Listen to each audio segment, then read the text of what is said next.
Hi everyone, my name is Shu Chen and I'm a curator here at National Gallery Singapore. Welcome to today's program, A Fine Force, in conversation with Dorothy Chen, in conjunction with our ongoing exhibition, Georgette Chen at Home in the World. Before we begin, let me share a little bit about the program. The title, A Fine Force, is taken from one of Georgette Chen's letters to Soong Ching Ling from 1956. In this letter, she says, I do believe in friendship, which is a fine force. On her journey towards becoming a professional artist, Georgette Chen found refuge in a close circle of friends. During the course of our exhibition research, my colleagues and I studied the many letters and the rich personal archive that is deposited in our library and archive. To, and these rich letters and archive reveal how Georgette Chen navigated the journey of life, including multiple moves around the world, her artistic career, two marriages, and health issues. Today, we look forward to sharing with you today on how close relationships enrich Georgette's personal and professional lives through the eyes of Dorothy Chen, who knew Georgette Chen very well. So just a bit of background on, Georgette arriving in Penang. So Georgette, together with her second husband, Ho Yong-chi, arrived in Penang on 4th of May 1951 to work as an art teacher in Hanjiang High School. She promptly began her stint at the school on 7th of May with two 45-minute classes a day teaching art. In Penang, Chen lived in a one-story country house that was, in her words, a shack lost in the coconut and banana and other fruit trees whose names escape me completely. So alone in a house, Chen was able to work on her art and really and she had neighbors, a Malaysian family that grew very close to her. So for now, let's welcome Dorothy Chen, the daughter of Pauline Chen and Chen Fah Shin, close friends of Georgette Chen. Hello, Dorothy. Thank you for joining us Hi. today. Hi, so can you give us a bit of a brief introduction of yourself and your first memories of Georgette? A little bit about myself. Let me see. I was born in China, and my parents immigrated to Malaysia. So we got together with Georgette Chen when we all moved to Penang. So there was a group of friends, all from China. So you know how it is. We come to a strange land, so we saw each other a lot, and Georgette was one of them. My earliest memory of Georgette was I was probably about 7 years old. At that time, adults hardly ever played with children. So, but she was different from everybody else. Whenever she came for dinner, she always spent time with us, the children.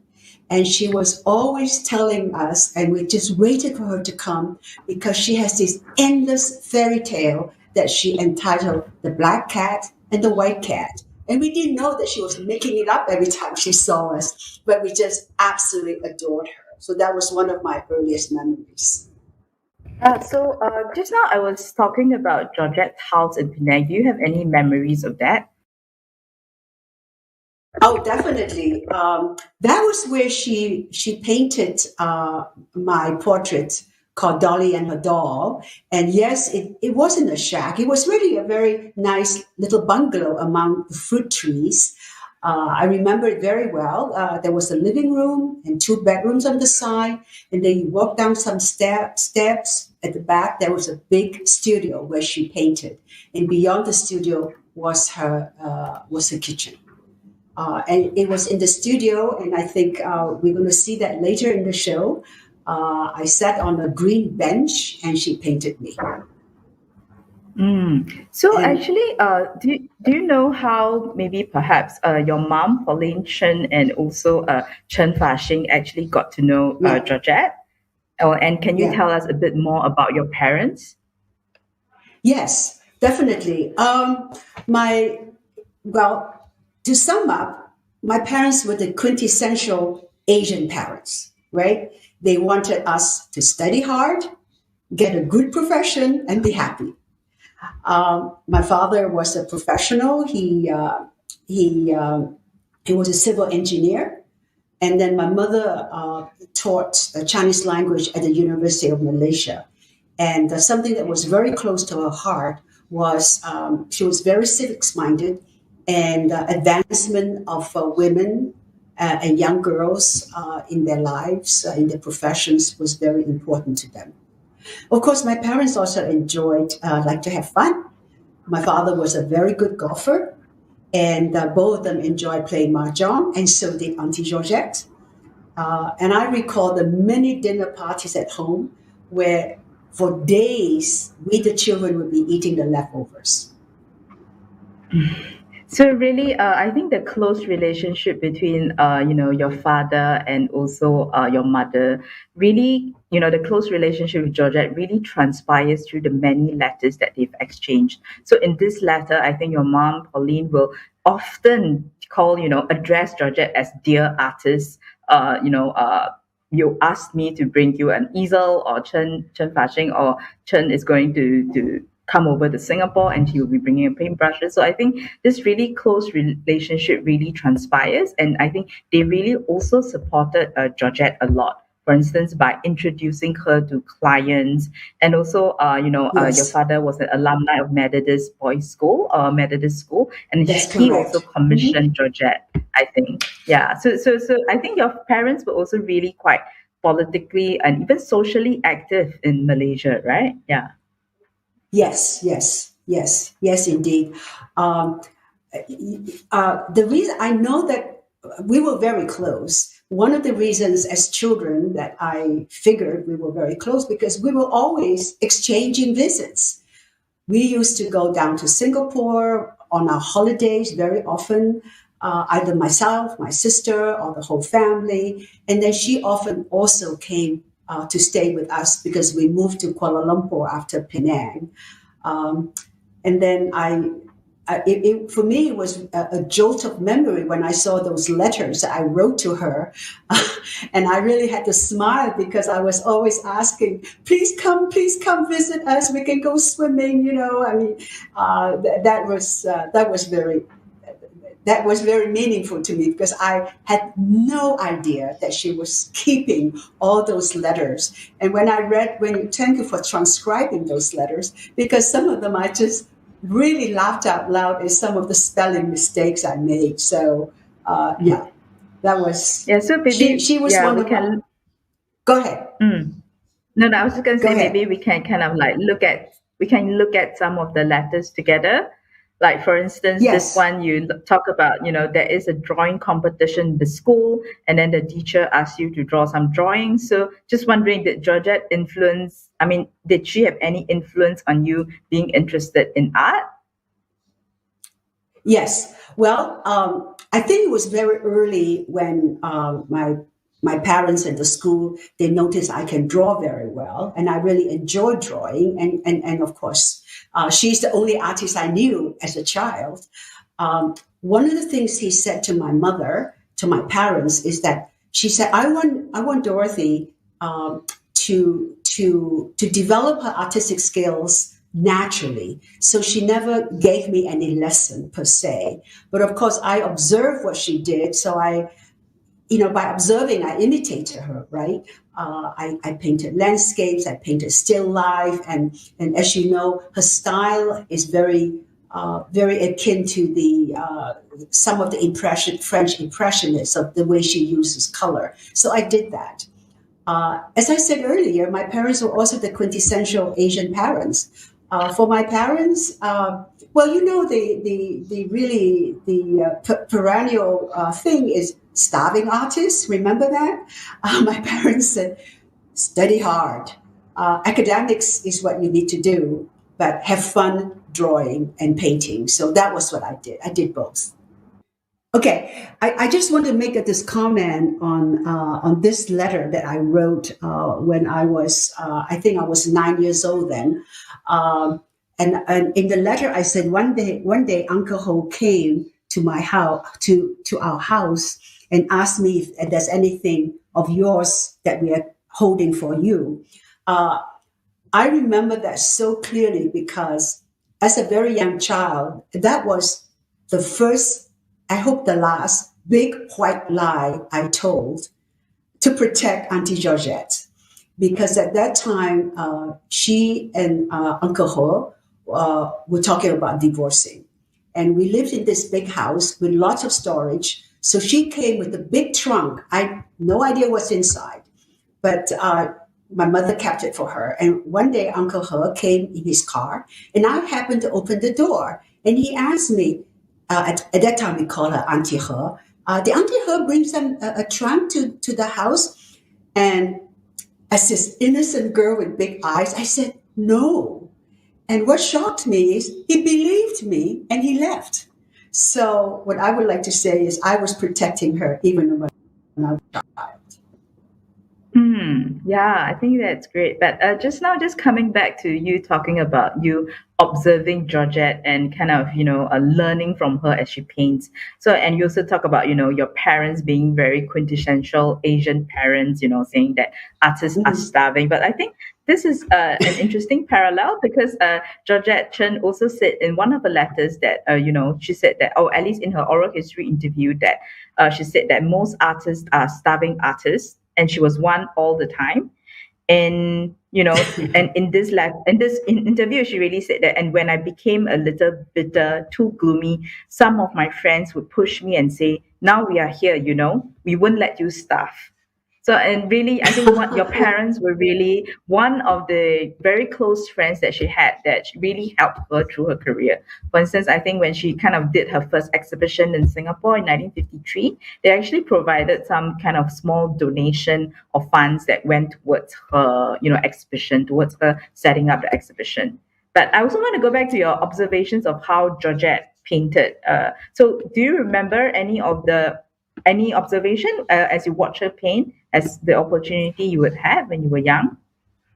Yes, absolutely. One of the things I remember very, very clearly is that she was very slow and very meticulous when she painted. So she was a very careful painter. And I also observed when she painted the family portrait, there was a big one. We all were posed separately. So, the whole family didn't sit there. It was just when it was our turn and we posed. And one of the things that I observed and I learned from her was that what she would do is she would use charcoal to sketch the entire composition. And when she's comfortable with that, she will use a very diluted brush with paint in it, but very diluted, and go over the charcoal composition. And once that diluted outline with oil paint is dry, she will use a soft cloth to completely erase the charcoal. And then from there, she will very slowly build up and paint her next masterpiece. And that was the way she worked. And here you can So see that it's still on the sketch phase. Go ahead. yeah, so this was probably still in the sketch phase, right? It's actually really one of the Yes, rare kind of images that kind of show the sketching phase essentially of a portrait. Because I think Georgette right, usually just paints directly on the canvas, right? Yeah. right. But So, but but well, this will here be we this. don't. Go ahead. Yeah. Go ahead. Yeah. Yeah. My father wasn't there, but my father was working. So I believe this is what my sisters told me that Auntie Georgette called my father up and said, "You have to come down because we need you now for your head, that because he's right behind my mother." And then the other thing about sitting for her is, I think we all know, it is the artist that calls the shots. So she tells us what to wear, how to pose, and we obey. And that's it. That's the end of story.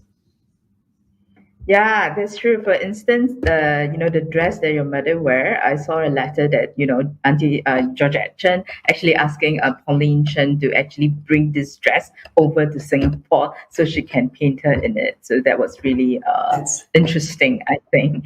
Yeah. But I that's think, right. Yeah. yeah, so this portrait actually, I think it was first exhibited like this without your father initially in 1955 because I think your Oh, father only really? came down after. Yeah, so you can see in this, so Oh, this is right. an I didn't know article that. from the newspapers. and she exhibited in Yeah, this show called the Black and White exhibition. Yeah. I see. Okay, interesting. I didn't know So, that. I'm learning something. mm, so I think another thing that Georgette really says is that paintings or painting portraits is really a synthesis of the artist and the sitter's personalities. So I think a few people has always been very curious, or at least I'm curious as to so why how did she why did she depict you or ask you to pose in these various poses, like knitting, reading, and even your brother, in this little Indian kind of wear. Do you think it reflects your personalities? Um, I don't know, but I do remember at that time my brother, I don't know, he was 6 years old or something, and he really was into cowboys and Indians at that time. So she thought that that would be a good pose for him.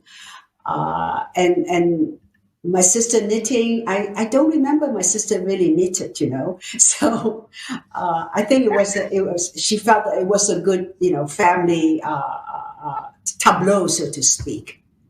But I think Mm. you're going to show also the painting that she did of me as a child. Yes, so this is Right, the right. painting of you. Yeah. That's right. That's right. Yeah, that was I was very young, and here's an example. She wanted me to hold a doll, and I did. Um, and I think one of the things I'm admitting on television right now, after she did it, somehow I never liked this painting. Now I can admit it for the following reason. Because I thought I was such a big girl and holding a doll makes me look so childish because I was already into things like sketching and writing poetry. And now I'm looking like a, little girl. But actually, Mm. now I love the painting. My mother gave it to me, and I treasure it because it really captures me as a child. The other two little details is that uh, how do you keep a 7-year-old girl, a little kid, quiet? Because it took her many days to do this painting. She did two things. She taught me French songs, and I remember them still. She taught me the Marseillaise and Frère Jacques. Um, and Shujen, children are great parrots. So all I did was I imitated the sound and the tune. And it's only much Mm. later, you probably know with my last name, my husband is French and I lived in France, so I speak French now. So only later did I know what I was actually saying. And then the other thing was, uh, when he was painting my face, how did she keep my mouth shut? What you don't see is there's a jar of hard candy on the table. So I have hard candy in my mouth. And if you look really closely, my right cheek is slightly bigger because that was where the candy was in my cheek. That's how she kept my mouth shut. So do you I have any really enjoy. mm. Go ahead. Go ahead. Yeah, go ahead. Yeah. Oh, I'm just saying that, and finally, it was a wonderful several days because I really enjoy her company, and for me, it was like quality time just alone with her while she painted me. Mm. No, yeah, so I just wanted to ask you, so do you remember anything about how she went about painting this portrait? Like, was it the same as family portrait, drawing it out in charcoal first, and then was it the same process that you remember, yeah, from family portrait? Yes, yes, it's the same process. Yes, one of the things she did too is that so that I don't have to sit there for for so long. Is that I would come every day, but I would see her. She already started work. She would prop the doll up in position, and she would be painting it, and she would be painting the chair even when I'm not there. And that's how she saved time from having this little girl sitting there for such long hours. Uh, and she works very steadily, slowly but very steadily. She was. She was very well trained. Of course, you know that she was trained in Paris, and she also exhibited in the salon in Paris. So for her, Yes, she for did. that generation, yeah, it was very unusual for a woman, and especially somebody from Asia so far away.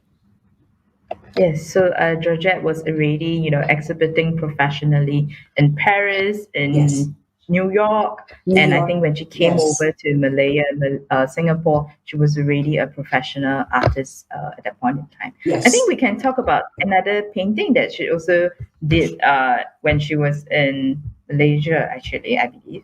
So that would be the one of this, the Ramutans and Mangosteens. So I think most of us will know of, Georgette's like still life and her fascination with Ramutans and Mangosteens. So I think one of the reasons Mm. that she cited for her being in, Malaya is that she's so constantly fascinated by all these like different fruits that she can see before her, that she can, paint the all the different kind of forms. Do you remember anything about her fascination with fruits? Oh, yeah, live here. Yeah, essentially. Yes. Yes. She had always painted a lot of still lifes, and one of them obviously because for her ramutans and mangosteens, and also durian. Oh, by the way, she loves durian. Uh, it is a tropical fruit that she never saw, right, until she came to Malaysia.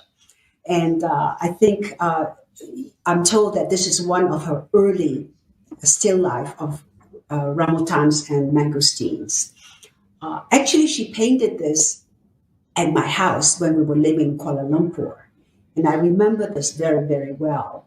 Uh, but you have to laugh why I remember this. Why I remember is because you see that there's a mangosteen that's cut open, and we all know that Yep. when a mangosteen is cut open, the thick, fleshy shell gets dark and oxidized very quickly. So my little brother and I, we were hanging around the table, waiting for the mangosteen skin to turn dark. And and we will ask her, "Can we eat it now?" And she will let us eat it, and she opened another one to put it back onto the plate. And I'm very fortunate. My mother gave it to me, so it is in my office downstairs. Mm. So just wondering, do you remember anything of her, arranging the fruits, because in terms of her still life, it's really all this complex composition of this meticulous planning of how the picture will look like. Essentially, that I think really stands out for Georgette. Yeah. Right. I have not seen. Well, Shujin, you have to remember. Well, I did know her all through the life after I left her, but at that time we were children. We don't Mhm.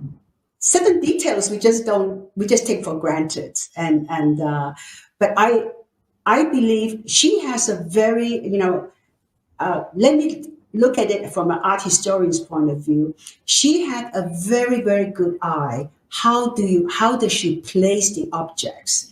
And it looks random, but it is not. There is a Mm. certain sense of balance and sometimes imbalance that makes it more interesting. I think she had done a bunch of banana, which is not center but off center. And where this is Yes. concerned, she really she's very famous for her rattan baskets, and this is a beautiful basket that she has.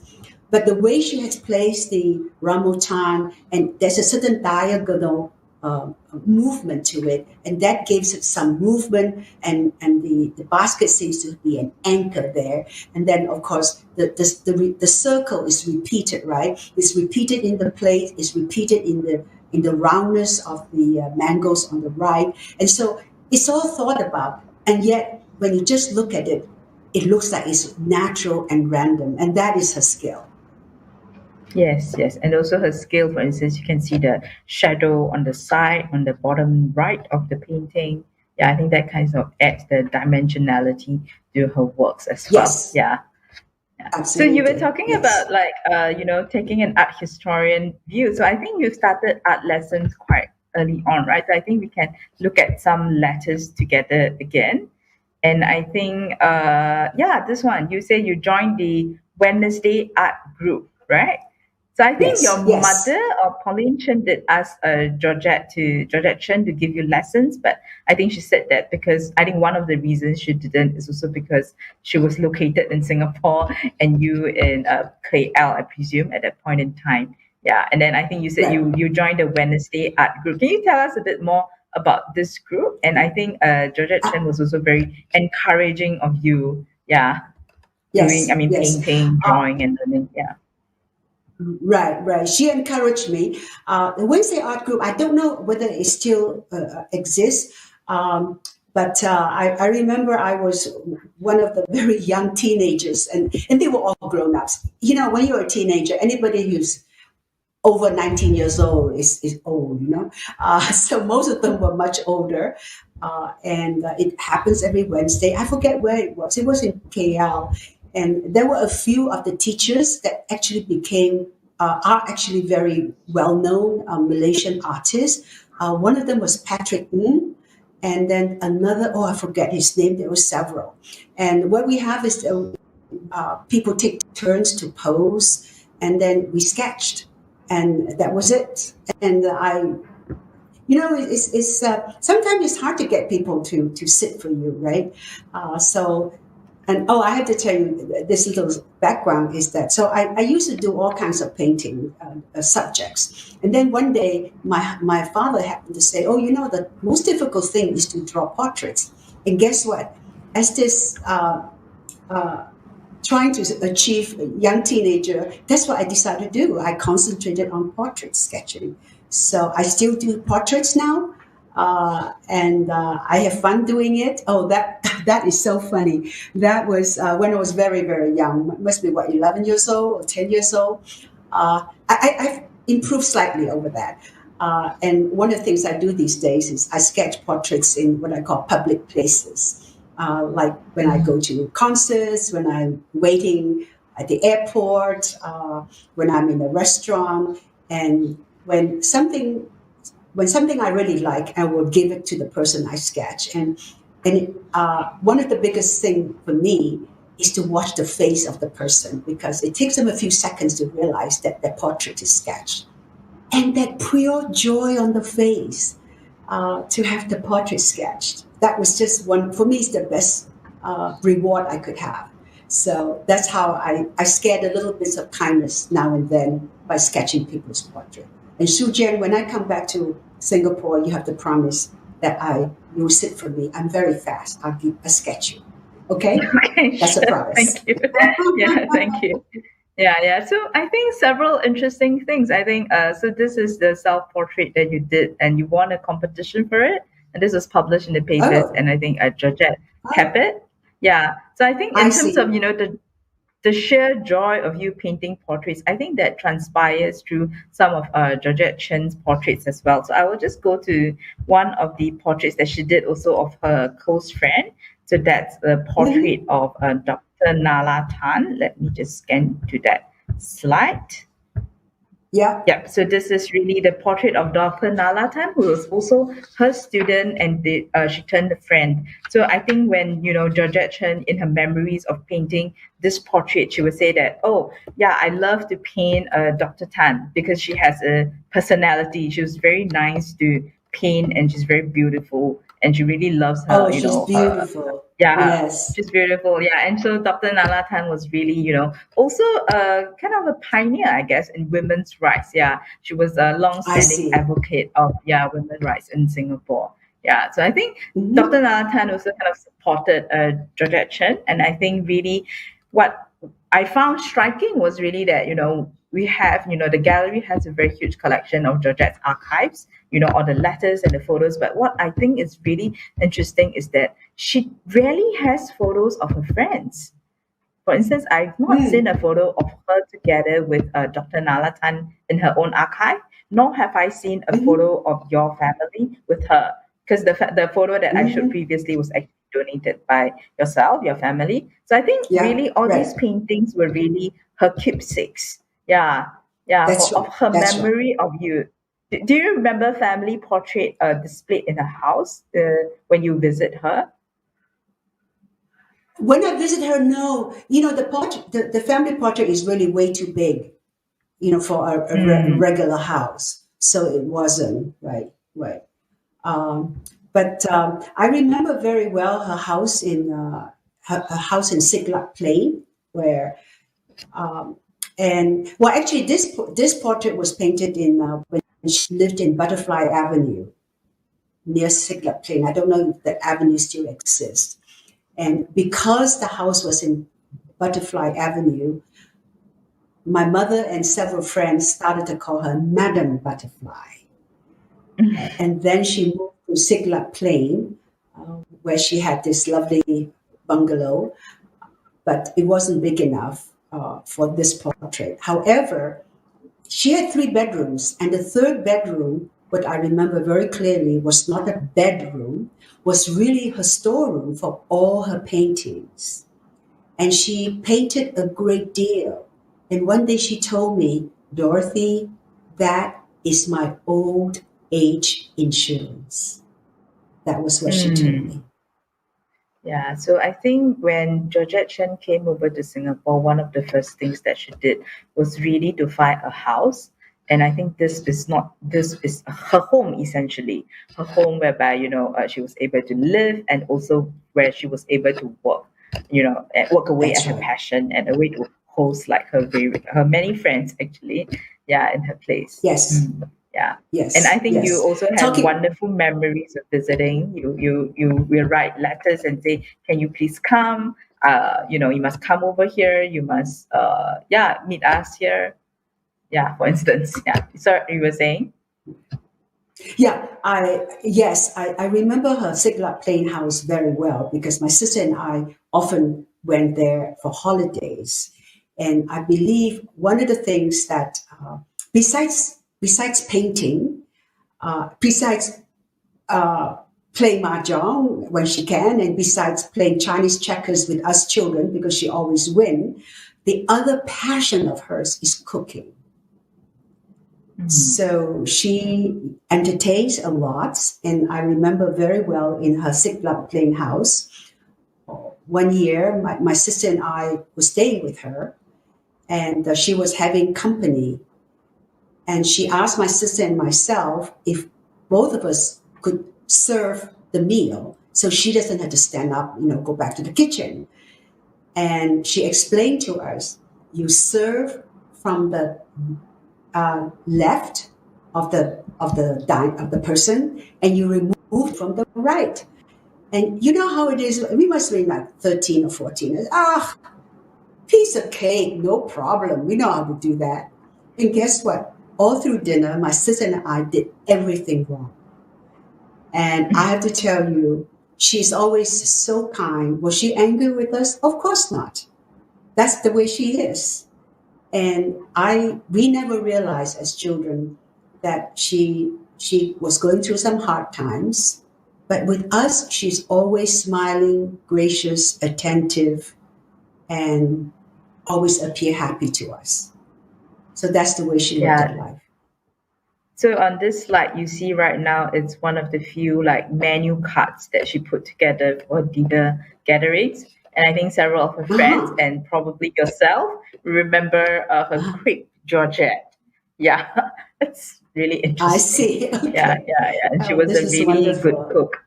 Yeah, yeah, and she would kind Yes. of post her friends, and I think that it's really a memory that many has of her, not just Of painting, but her. of her hosting dinners, gatherings, a very Yes. warm person, essentially. Yes. Yeah, I think Yes, she maybe is. let's go back a bit back in time. I think in Okay. KL, she went to this exhibition that was hosted by Tunku Abdul Rahman. So I was just wondering, Yeah. let me just go to that. Photo of you. Yeah, so I think this Hmm. this is you and your siblings, and you also Georgette Chen at this exhibition in 1956 held in KL. Do you have Yes. any Yes. memories of this? And I think that's your father on the far left, right? Yeah, That's that's correct. That's correct. Chen Yes. Fah Shin. Yes. Yes. Chen Fah Shin, right. Do you have any Uh, memories of I, this? Yeah. absolutely. It was the first art exhibit that we three children went to. Uh, and the whole place was full of grown ups. There were lots of reporters, and they asked us, it was on the stage of the British Council, the big painting. They asked the three of us to go and pose next to it. So I was in my best party dress. Ha ha ha. And, and, and here on the right hand side, you see Auntie Georgette in the middle speaking to, I forget the gentleman's name, but I think he was she headed the British Council then.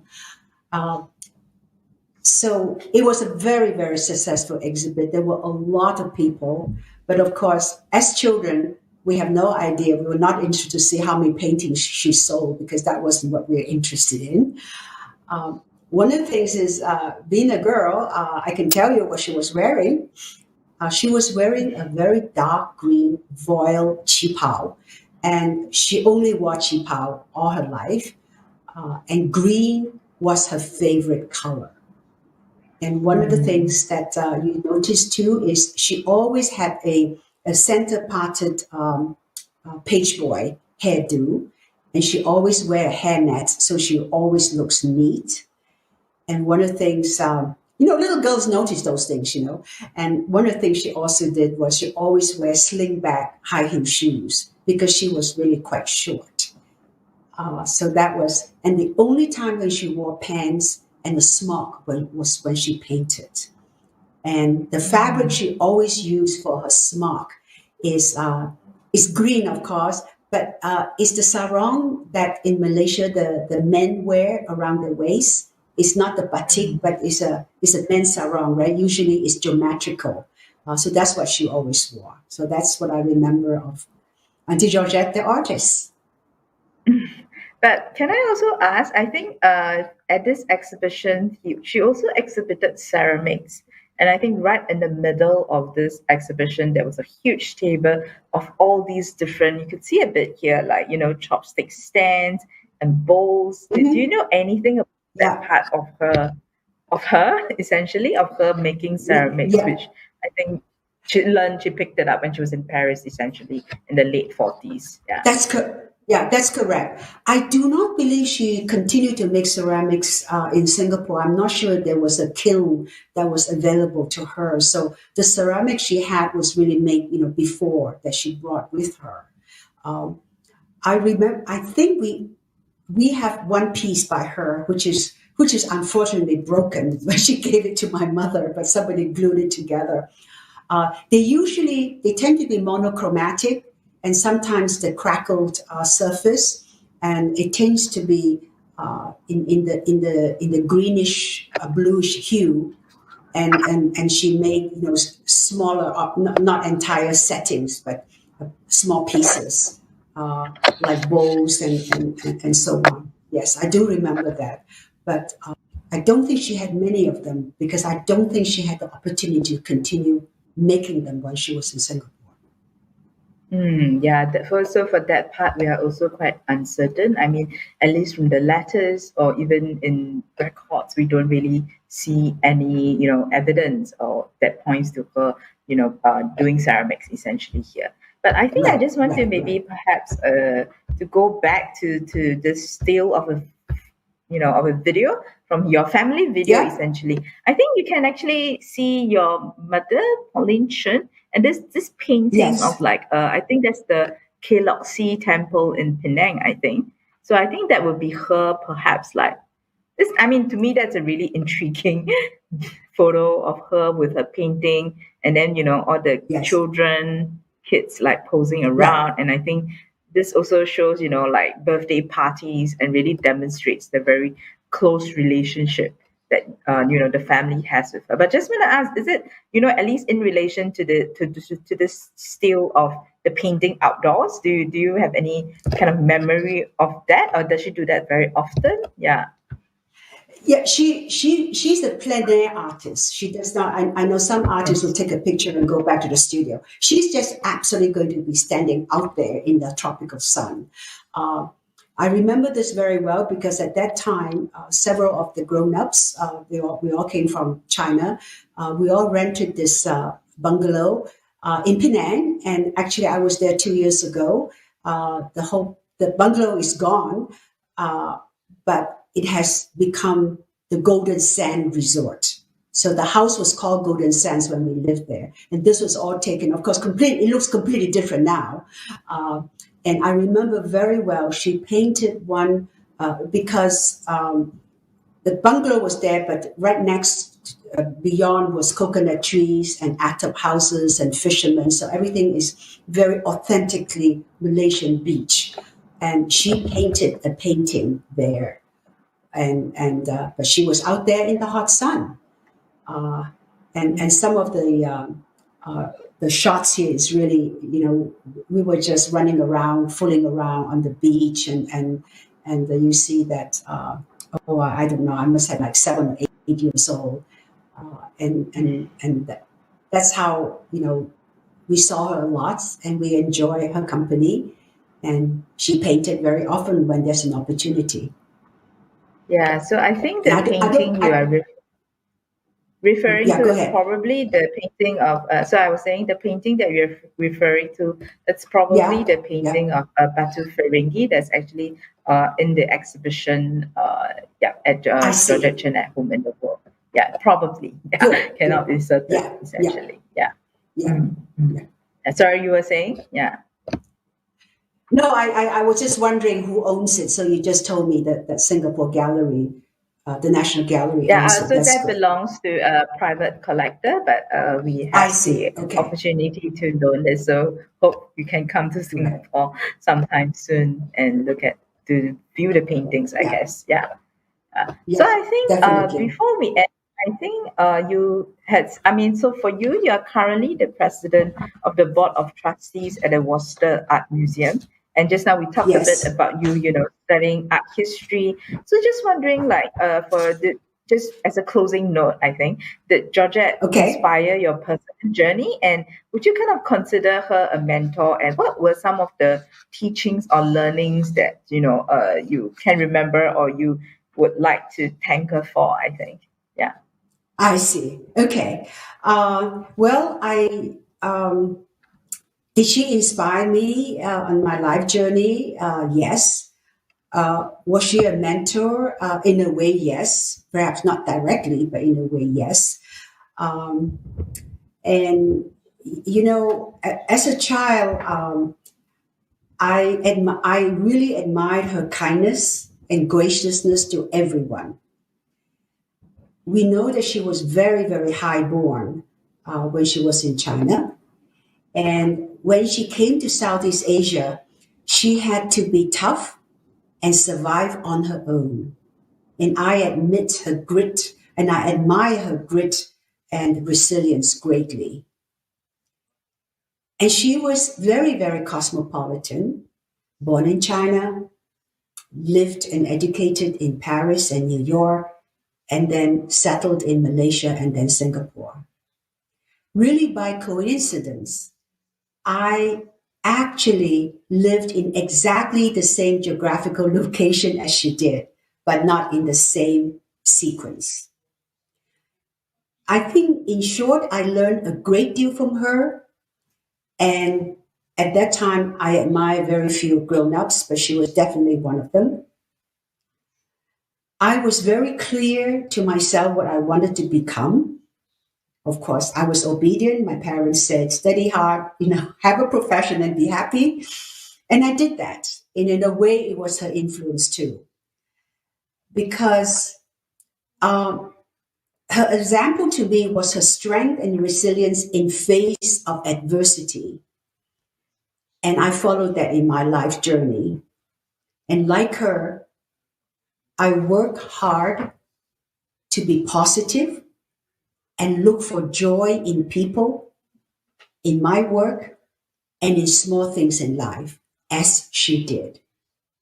In our offline conversations with you, Dorothy, I think one thing that really struck me about your memory of Georgette was you mentioned that she had a very difficult life, which is, she moved through various continents, went through various, the First World War, the Second World War, for instance, and the loss of her beloved husband, Eugene Chen. And I think one thing that you told me that really struck me was that that really hit me hard was that she was never bitter.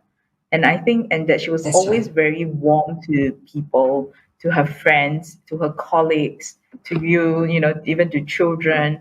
And I think that was kind of also reciprocated by her other friends, and even her friends who became patrons, or friends who have supported her throughout her life, Right. essentially. And I think that was perhaps, I think, one of the really strong reasons that kept her going. And I think, yeah, we're Right. just really Right. very happy to have you here to share the memories of Georgette Chen with us, because I think you are really one of the few people who really knew her, I think, in when she came over to Penang in the 1950s, and right up to the end of her life, essentially. Yeah. That's right. That's right. I knew her through. And then, as the final comment, I think what you have said is so true. I think more important than everything, she was like that to everyone. Whether you're the Tunku Abdul Rahman, who is, a prime minister of Malaysia, all the way, let's say, to a gardener. I mean, she was the same with everybody, irrespective of power, position, and so on. So I think that is a great personality trait that we all appreciate and can learn from. And I think another thing that we can learn from is also her passion for art. Wherever she goes, she paints, really. Paris, China, Penang, East Coast Malaysia, and even Singapore. I think that's something, this unwavering dedication to her passion and to her love for art. I think that's That's right. something for us to think Absolutely. about, I think. Yeah, yeah, yeah. Yes. So I Yes. think, thank you, Dorothy, for joining us today. We've really learned a lot about Georgette Chen, and I really look forward to you coming over to Singapore. Yeah, and thank you for Definitely. today. Yeah. Thank you. Yes. Good luck. See you. Bye bye. See you. Bye. Thank you for joining us today, and we hope you enjoyed the conversation. We appreciate it if you can take a few moments to leave us your feedback with the QR code coming up. We look forward to welcoming you to the exhibition Georgette Chen at Home in the World, where you can see the paintings that Georgette made throughout her life. And also, we hope that you will be able to see her passion for art and life demonstrated through her artwork and archives. Thank you, and keep safe.